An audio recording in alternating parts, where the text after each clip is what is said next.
Alright, I got my Lincoln Mark VII back in the garage. It's been a pretty bouncy ride taking this down the road, so I ordered some front and rear shocks for it. I want to keep the stock airbags for as long as I can because I kind of like the ride with them. So we're just going to replace these and not do like a spring swap or anything like that for now. The rears look like they'll be really easy. The fronts I think will be pretty easy as well. Nothing looks super rusted up. So we're going to go ahead and get started, and I think I'm going to do the rears first. Just because they look extra easy to get to, and they shouldn't take more than a few minutes. The shocks I got for the back are just some KYBs. They were kind of, I guess, the premium option. I ordered them all from Rock Auto. Had some time to wait, so it wasn't really a big deal. Got an oil filter too. All the rears were about the same price, so I just went with the best one since I think they were all pretty much within a couple dollars of each other. So I just got, I think they were $25 a piece or something like that. And that's what I got for the rear. For the fronts, I got Gabriels. And they were actually really cheap. I was going to get KYBs also for the front, but I couldn't really pass up the deal on these Gabriels. They had them on sale for like $11 or $12 a piece, which is stupid cheap for any kind of shock. And let's see what they look like here. Definitely look like they've been sitting in the box for a while. So that probably explains why they had them on sale. But they look like they're new. They've just been sitting on the shelf for a long time. So we'll get these installed too, but I'm going to start with the rears.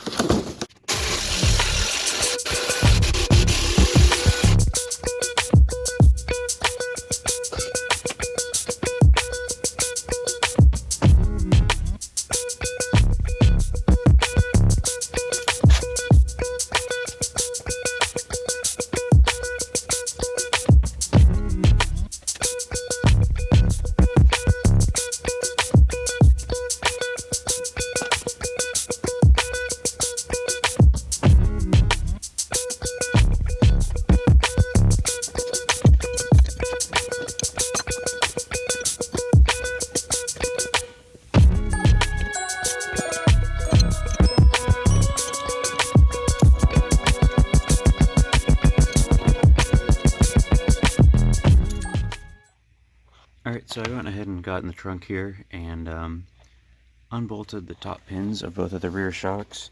I started on the driver's side first, underneath the car, and I don't have an axle jack, so it just kind of dropped down.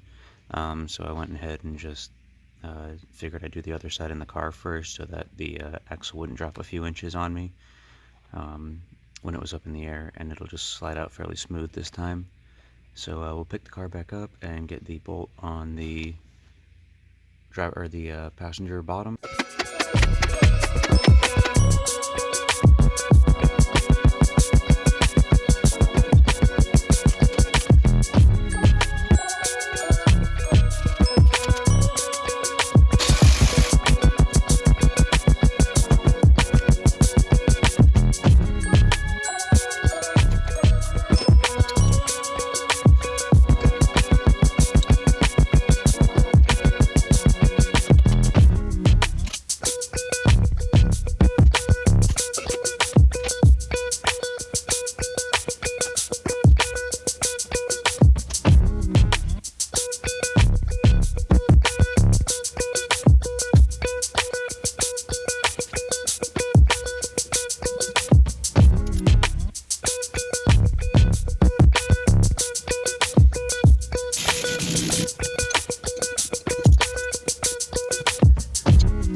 Alright, I got the rears finished up, pretty straightforward. We've only got a pin top on the top and then a bolt on the bottom. It's pretty easy to access everything. So we're going to go to the front now. The fronts have a little bit more to them. It's more of a traditional strut style, I guess you would call it, up front, where there's 2 bolts on the spindle and then I'm assuming a pin on the top. So I'll get the tires off and get started on the front. And I confirmed that one of the back shocks was definitely bad. I think it was just the passenger side. You can see it's got oil all over it that was probably leaking out of it. So definitely good to get that changed.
Okay, so I got the strut in on the driver's side. The caliper had to come off so I could get to these bolts in here, and then the bottom one was a little difficult. We had to get in there with just a clothes wrench and use the impact gun on this side. It was kind of a pain in the ass, but not the end of the world. At least the hub assembly did not have to come off to get to these. And also good time to check on the pads. Everything looks good with the brakes, so we'll go ahead and get the caliper on and do the same thing on the other side. Alright, I'm over here on the passenger side now. I've got the caliper off. I took one of the bolts out for the strut on the bottom. I did take the top pin bolt out as well. Probably have to loosen up these 3 other bolts on this side. I had to do it on the other side. I'll just use a paint pen to keep track of where they are lined up at. Not sure it makes a whole lot of difference for the alignment and stuff like that, but something that takes like 2 seconds just to make sure everything goes back to where it was. And I should be able to pop this one out. I noticed that on this one it's got a sticker on it that says it's a Monroe Sensitrack shock. So I mean, honestly, I probably didn't need to change the fronts. It felt a little bouncy in the front, like it might have a blown strut, but that could have also just been coming from the back. So, and just translating throughout the whole car from that one shock that was definitely blown in the back. But I've got the new one, so I'm here, I might as well do it. And I'll just keep these on the shelf in case the ones I got aren't as good. Because they were pretty cheap, but they were also, you know, discontinued. So, you know, who knows. But I'll go ahead and get this one the rest of the way out. I've got one more bolt pretty much, and then loosening up those 3, and then we will go ahead and put the new one on. But just thought it was a little interesting that someone had replaced the ones up front, but the back ones actually looked like they had been on there for the entire life of the car. So we'll get that going, and I'll check back in once I've got this off, maybe even when I get the new one on. Not a whole lot going on to film in between then.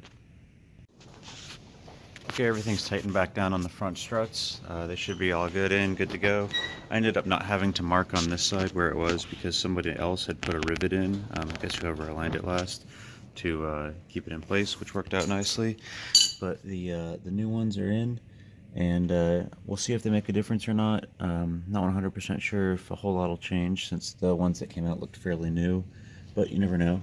I'll probably drive it to work or just take it out on the highway at some point this week and find out. But that's pretty much it for this. Up next on this car, I did go ahead and order the rest of the exhaust for it. I've got some what look like, you know, just Chinese mufflers over here. They are Total Flow brand, kind of a nice polished stainless. I would assume they're kind of like a knockoff MagnaFlow. You can maybe see in here.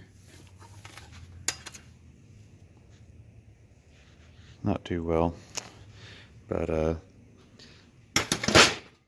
that's what I got for those. And then I found on eBay just a generic Fox body exhaust kit. They're somewhere on the shelves over here, but there's just 2.5-inch piping to go over the axle on this. So maybe next weekend or sometime this week I'll get around to changing out the rest of the exhaust on this so I can have full 2.5-inch exhaust on the car.